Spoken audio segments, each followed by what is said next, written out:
하나님의 평화가 말씀을 듣는 우리 가운데 함께 하시기를 빕니다. 오늘은 추수감사 주일입니다. 어떤 사람에게는 1년 내내 감사절이지만 또 어떤 사람은 감사를 모르고 무심히 살기도 합니다. 어느 삶을 선택할까요? 감사드리며 사는 일은 얼마나 소중합니까? 감사는 내 인생에 더하는 기쁨이고 만족입니다. 날마다 내 인생 감사를 고백하며 사는 일은 얼마나 소중합니까? 여러분 모두 그런 고백을 하기를 간절히 바랍니다. 감사 일기를 쓰는 사람도 있습니다. 행여 감사의 내용을 놓칠까봐. 저도 매일 일용할 성찰이라는 제가 기록을 하는데 거기에 한 가지 이상 감사를 고백하는 난이 있습니다. 감사의 내용을 생각하면서 머리를 짜다 보면 별별 것이 다 감사가 됩니다. 감사는 가장 어려서부터 배운 삶의 첫 번째 지혜이고 가장 끝까지 가슴과 입술에 담아야 할 마지막 인생 예절입니다. 흔히 중요한 것에 인생이라는 말을 갖다 붙이죠. 인생이란 말이 유행이 되어 특별한 경우마다 내 인생 뭐뭐 이런 말을 앞에 붙입니다. 의미를 부여하고 또 두고두고 새겨두려는 의도입니다. 예를 들어서 여러분들이 저녁이나 점심을 잘 먹고 나서 그러죠. 야, 오늘 내 인생 맛집이었다. 또 사진을 찍을 때마다 인생 사진, 내 인생 컷을 찍는다. 이런 얘기들을 합니다. 여러분들에게 내 인생 선물은 무엇입니까? 혹은 내 인생 성적표도 좋은 기억을 갖고 있죠. 내 인생 칭찬, 혹은 내 인생 감격. 오죽하면 우리 색동 가족 중에 내 인생의 치과도 있습니다. 오늘은 내 인생 감사를 생각해 보십시오. 세상에 감사가 얼마나 흔하면 감사 앞에 만 가지 감사라는 고백도 있습니다. 그 중에 내 몫의 감사는 얼마나 귀할까요? 오늘 우리는 감사절 예배로 드립니다. 감사는 교회만이 아니라 우리나라 세시풍속의 중심은 역시 감사절이었습니다. 추수가 끝난 음력 10월을 노풀상, 윗상, 상달이라고 해서 조상에게 감사드리는 전통이 있습니다. 감사는 참 소중한 귀한 마음입니다. 우리 어린이들에게 앞으로 사회생활 잘 하기 위해 중요한 팁을 드리겠습니다. 우리 소년, 소녀들 잘 들어보세요. 언제나 고맙습니다 라는 감사 표현을 잘 하면 됩니다. 어린이들만 한번 해보겠어요. 고맙습니다. 시작. 시작. 소녀들 먼저 해봐. 시작. 다소라. 부끄럽지. 이제 소년들 시작. 고맙습니다. 크게 시작. 고맙습니다. 그래요. 고맙습니다. 여러분 고맙습니다가 쉬운 것 같았어요. 그런데 이렇게 어렵군요. 해외여행을 나가서도 가장 먼저 배우는 말이 감사의 인사입니다. 감사하다는 말을 잘 배우면 어디서든 살아남을 수가 있어요. 땡큐, 메르시 복구, 아리가또, 시에시에, 카몬, 단케쉔, 사스 유카리스토, 스파시바. 스파시바가 어디 감사인 줄 아세요? 러시아, 스파시바. 욕 같죠? 그라시아스. 이런 감사 말들 잘 익혀두면 얼마나 도움이 되는지 모릅니다. 오늘 읽은 신명기 말씀은 감사절의 원형입니다. 히브리 민족이 처음 민족 차원에서 드린 감사절 고백입니다. 그들은 종살이하던 애굽을 탈출해서 광야에서 40년 동안 헤매던 끝에 마침내 가나안 땅에 정착했습니다. 그곳에서 처음 농사를 짓고 수확물을 얻었으니 얼마나 감격스러웠을까요? 제사장은 첫 곡식을 수확한 후 한 광주리를 들고 하나님께 바쳤습니다. 그러면서 감사의 고백을 드립니다. 놀랍게도 그 감사의 내용에는 단순히 그해 거둔 곡식만이 아니라 그동안 조상들이 겪은 고난의 역사를 회고하면서 그들의 인생 전체에게 베푸신 하나님의 은혜에 대해서 감사드리는 것입니다. 오늘 읽은 것이 바로 그 감사의 고백문입니다. 조상들의 역사를 회고하면서 시작합니다. 애굽의 종살이로 얼마나 고역을 겪었고 출애굽 해방의 감격을 경험했으며 또 광야에서 유랑하는 동안 고생했고 어떻게 가나안 땅에 정착했는지를 돌아봅니다. 그리고 감격스러운 첫 수확물을 거두면서 감사드립니다. 여호와여, 이제 내가 주께서 내게 주신 토지소산의 만물을 가져왔습니다. 내가 이렇게 첫 열매를 가져왔습니다. 이렇게 고백합니다. 겨우 6절에 불과하지만 아브라함부터 출애굽은 물론 지금 오늘 여기에 이르기까지 수백 년의 역사를 압축한 역사적 문구입니다. 이렇게 감사라는 것은 과거의 유산일 뿐만 아니라 새 세대, 새로운 시대를 향한 것입니다. 그들에게 감사는 하나님과 매여있는 운명적인 고백이었습니다. 그러니 감사는 그 시간, 그 순간에만 그치는 것이 아닙니다. 새로운 세대, 새로운 시간을 향한 것입니다. 우리 중에 나홀로 살아온 사람은 없습니다. 원하든 원치 않든 운명적으로 사람을 만납니다. 내 사랑하는 가족과 만남은 얼마나 운명적입니까? 내 옆에 있는 남편과 아내는 얼마나 운명적인 인생 만남입니까? 어쩌다 이 색동교회 신앙공동체에서 함께 예배하는 사람들, 함께 밥을 먹는 사람도 이토록 놀라운 만남입니다. 그렇게 고백하십니까? 아멘. 사촌도, 아니 형제지간도 매주 만나는 법은 없습니다. 그러니 여러분, 매주 만나는 서로에게 참 잘하십시오. 뒷말나지 않게 잘하십시오. 이렇게 고마운 사람들이 어디 있습니까? 이토록 소중한 사람들이 또 어디 있습니까? 게다가 대한민국 시민으로 살아가는 것은 또 얼마나 대단한 일입니까? 이러니 저러니 해도 참 고마운 내 인생 만남입니다. 오늘부터 겨울 날씨처럼 느껴집니다. 어느 탈북인의 이야기가 생각납니다. 한겨레 신문에 연재한 낮은 목소리라는 코너에서 진나리님은 요즘처럼 점점 추워지는 날씨에 대해서 이야기합니다. 북에서 온 나그네, 이방인들인 그들이 가장 적응하기 힘든 것이 남한의 날씨였다고 합니다. 그들은 운명을 바꾸기 위해 이 땅에 찾아왔습니다. 그들은 과연 우리 사회, 특히 대한민국 시민들을 어떻게 볼까요? 진나리님의 고향은 중강진입니다. 저는 국민학교 다닐 때 우리나라에서 제일 추운 고장이 중강진이라고 배웠습니다. 여러분도 웬만하면 다 기억하시죠? 중강진은 한반도에서 가장 추운 고장인 백두산 아래에 있습니다.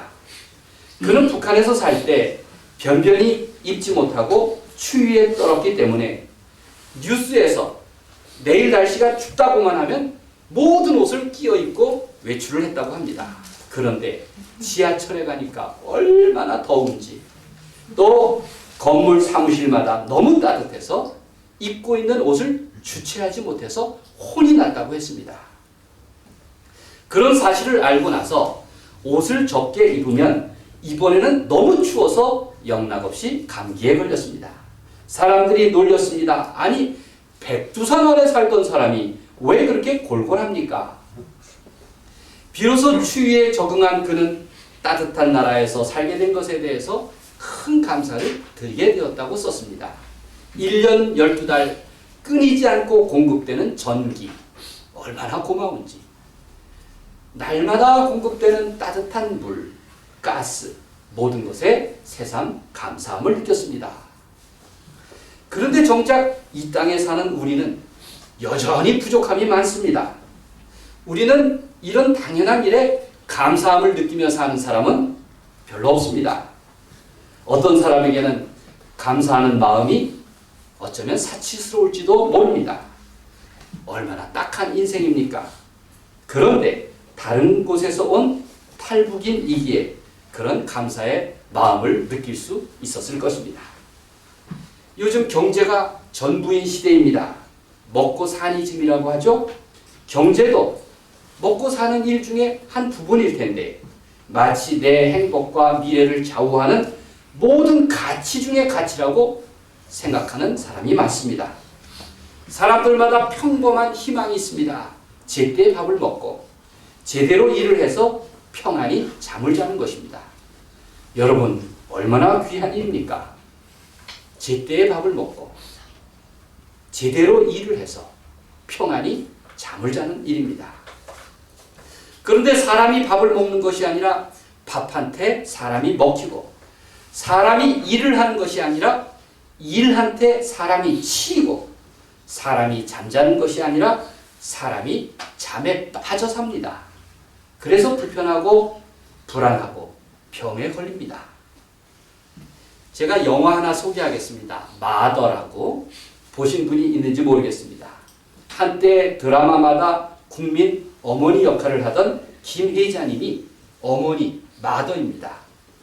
마더라는 영화에서 김혜자님은 아들이 하나 있는데 어수룩하고 제 앞가림을 못하는 바보의 엄마 역할을 합니다. 못난 아들은 수시로 사고를 칩니다. 행여 아들이 억울할까 싶어서 엄마는 악착같이 찾아다니면서 아들을 감싸고 편을 듭니다. 바로 여러분의 어머니들처럼 말입니다. 한 번은 아들이 우연한 살인사건의 범인으로 몰리게 되었습니다. 경찰도 변호사도 믿을 수 없으니 엄마는 아들의 혐의를 벗기기 위해서 모진 애를 썼습니다. 결국 자기 아들은 혐의를 벗습니다만 엉뚱한 다른 사람이 꼼짝없이 범인으로 몰리게 됩니다. 그때 어머니는 그 어수룩하고 억울한 새 범인에게 이렇게 묻습니다. 넌 엄마가 없니? 넌 엄마가 없니? 엄마가 있다는 것은 얼마나 든든한 힘입니까? 부모가 없는 사람을 고아라고 한다면 하나님 없이 살아가는 사람을 영적 고아라고 합니다. 엄마의 마음 없이 살기도 벅찬데 하나님 은혜 없이 하나님의 은혜를 모른 채 살아가는 사람은 인생이 얼마나 각박할까요? 공감이 됩니까? 사람들은 저마다 각각 다른 운명을 갖고 태어납니다. 탈북인이나 어머니라는 내 편이 없는 그 바보 아들처럼 종종 자기 운명을 원망하기도 하고 자기 원망이 어떻게 흘러갈까 두려워하기도 합니다. 성경은 모든 인간을 가리켜서 하나님의 자녀라고 부릅니다. 누구나 부모님의 사랑의 둘레에 머물러 있어서 행복하듯이 하나님의 사랑과 은혜에 의지하여서 기도하며 살아간다는 것은 얼마나 복된 인생입니까? 무엇보다 우리는 내 인생을 돌보시고 인도하시는 하나님께 감사하는 마음을 잊지 않고 살아가는 여러분 되시기를 바랍니다. 우리나라 최초로 노벨 문학상을 받은 한강님이 그가 시인이기도 하더라고요. 그가 쓴 시집 서랍에 저녁을 넣어두었다 해서 제가 서시라는 시를 읽고 공감했습니다. 잘 들어보십시오. 어느 날 운명이 찾아와 나에게 말을 붙이고 내가 네 운명이란다. 그동안 내가 마음에 들었니? 라고 묻는다면 나는 조용히 그를 끌어안고 오래 있을 거야. 눈물을 흘리게 될지 마음이 한없이 고요해져 이제는 아무것도 더 필요하지 않다고 느끼게 됐는지 잘 모르겠어. 가끔 당신을 느낀 적이 있었어 라고 말하게 될까? 당신을 느끼지 못할 때에도 당신과 언제나 함께였다는 것을 알겠어 라고. 아니, 말은 필요하지 않을 거야. 당신은 내가 말하지 않아도 모두 알고 있을 테니까. 내가 무엇을 사랑하고 무엇을 후회했는지, 무엇을 돌이키려 헛되이 애쓰고 끝없이 집착했는지, 매달리며 눈먼 거린처럼 어루만지며 때로는 당신을 등지려 했는지. 최근 내 인생 만남이 있었습니다. 제 이야기입니다. 지난 10월 30일에 부산에서 색동교회까지 찾아온 할머니 한 분이 있었습니다. 무작정 가출한다더니 무작정 오신 겁니다. 아, 오늘이 수요일이니 목사를 만날 수 있으려니 믿었습니다. 교회에 도착해 보니 아무도 없고, 그래서 간판을 보고 전화를 걸었습니다. 이 색동교회 간판에 있는 교회 전화번호 저와 항상 연결이 됩니다. 결국 그 시간에 제가 김포에서 독일에서 오신 손님들과 점심을 먹고 있었는데 저와 연결이 되었습니다. 그 찾아오신 이유가 있었습니다. 텔레비전에서 십자가의 복음을 전하는 저를 주일 아침마다 본다고 했습니다. 그리고 십자가 이야기를 보고 나서 교회에 가신답니다. 꼭 만나고 싶어서 부산에서 KTX를 타고, 색동교회가 의왕에 있다니까 수원에서 전철을 타고 의왕역에서 내렸습니다. 그런데 의왕역에 색동교회가 없으니까 다시 택시를 타고 색동교회에 왔습니다. 물론 그날 만나지 못하고 다음 날을 기약합니다. 그날 밤 제가 부산에 잘 내려가셨냐고 전화를 했더니 이렇게 대답합니다. 배보다 배꼽이 더 크대 얘. 이렇게 말씀하시더라고요. 그러면서 자초지종 사연을 설명하셨습니다. 목사님 만나러 가는데 제가 손 부끄러울까 싶어 천을 떼다가 한 달 동안 십자가를 만들었어요. 손이라도 잡고 식사를 대접하고 싶어서요. 이렇게 말씀하셨습니다. 잘 들어보십시오. 목사님, 앙모합니다. 팬이에요. 87살 할머니가 사모하니 용기 100배 하세요. 목사님, 앙모합니다. 난 이거 성경에서 들은 용어인데 제가 듣게 될 줄 몰랐어요. 목사님, 앙모합니다. 팬이에요. 87살 할머니가 사모하니 용기 100배 하세요. 그리고 마침내 11월 8일에 금요일에 색동교회에 다시 오셨습니다. 제가 주차장에서 기다렸고, 그리고 2층 친교실에 올라오시자마자 그 십자가 벽을 보고는 성큼 절을 하셨습니다. 절을 하셨어요. 땅에 머리를 조아리면서 오 십자가 하나님 감사합니다. 이렇게 말씀하셨어요. 할머니는 말끝마다 저에게 목사님 맞지요? 하나님 감사드립니다. 목사님 사모합니다. 후렴구처럼 반복했어요. 후렴구처럼. 제가 그걸 다 녹음해 놨어요. 얼마나 기분이 좋은지. 나중에 외국에 사는 세 딸이 다 외국에 살아요. 외국에 사는 딸이 귀국하면 다시 찾아오겠다고, 다시 만나자고 하시더니 겨우 30분 후에 부산으로 다시 횡하니 돌아가셨습니다. 그날 참 고마운 만남이었습니다. 제게는 내 인생 만남이었습니다. 입에 감사라는 말을 달고 사시는 할머니는 자신의 노년에도 당당하게 살아가십니다. 남에게 사모합니다. 얼마나 당당합니까? 저를 성큼하는 행위는 얼마나 귀합니까? 다시 찾아오겠다고 겨우 30분 만나러 부산에서 이곳까지 왕복 이틀 동안 행하는 일은 얼마나 자신 있는 인생입니까? 참 내 인생 감사라는 말이 잘 어울린다는 생각이 들었습니다. 종교개혁자 마틴 루터는 감사하는 마음은 그 자체가 소리 없는 기도라고 했습니다. 이런 마음으로 주님께 간구하면 주님이 반드시 도와주신다고 했습니다. 아멘. 그러니 늘 감사의 마음을 잊지 말고 사십시오. 아멘. 다시 인생입니다. 인생은 얼마나 다양하고 또 얼마나 기대할 만합니까? 아기는 아기대로. 언제 잘 크나요? 어린이는 어린이대로. 하준아, 색동교회 오니까 좋아요? 청소년과 청년은 청년 그대로. 그리고 여러분들 중년과 장년, 그리고 앞으로 만나게 될 노년의 삶까지 내 인생은 차고도 넘칩니다. 내 인생 감사는 얼마나 소중합니까? 얼마나 고맙고 또 빛날까요? 바라기는 하나님께서 내 인생에 늘 감사드리는 입술의 복을 주시기를 간절히 소망합니다. 그리고 내가 사는 오늘과 장래, 모든 운명처럼 만나는 시간과 사람들 가운데 진정한 내 인생의 감사를 드리는 우리 모두가 되기를 간절히 소망합니다. 그리하여 날마다 하나님의 은혜로 사는 감사절이기를 예수 그리스도의 이름으로 간절히 축원드립니다.